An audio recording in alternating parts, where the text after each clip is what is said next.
அந்த பழனிமலை முருகனே வந்து சொன்னாலும் நான் நம்ப மாட்டேன். உன் மனசுக்கு தப்பு செய்ய தெரியாது.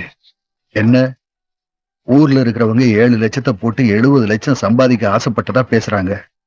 பேசிட்டு போட்டோம். 10 பைசா கூட வாங்காம நேர்மையா நடந்ததுக்கு இதுதாயா தண்டனை? நீதி நியாயமெல்லாம் செத்து போச்சு. சட்டப்படி நடந்ததுக்கு சட்டம் என்ன செஞ்சுச்சு? சட்டையை கழட்டிட்டு வீட்டுல உட்கார வச்சிருச்சுல்ல. பலசாலியா இருந்தா மட்டும் பத்தாது, புத்திசாலியாவும் இருக்கணும். காசு வாங்காமலேயே வாங்கினு உன் மேல பழி வந்துச்சுல்ல. இனிமே காசை வாங்கிட்டு நல்லது செய். உனக்குன்னு ஒரு சட்டத்தை வச்சுக்க. ஒரு ஊர்ல 100 பேர் கெட்டவன் இருப்பான், அவங்களை விட்டு.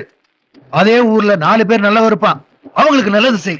ராமாயணத்துல வாலி நல்லவனா இருந்திருந்தா ராம முன்னால நின்று அடிச்சிருப்பான். அவன் கெட்டவனா இருந்ததுனாலதான் மறைஞ்சு நின்று அடிச்சான்.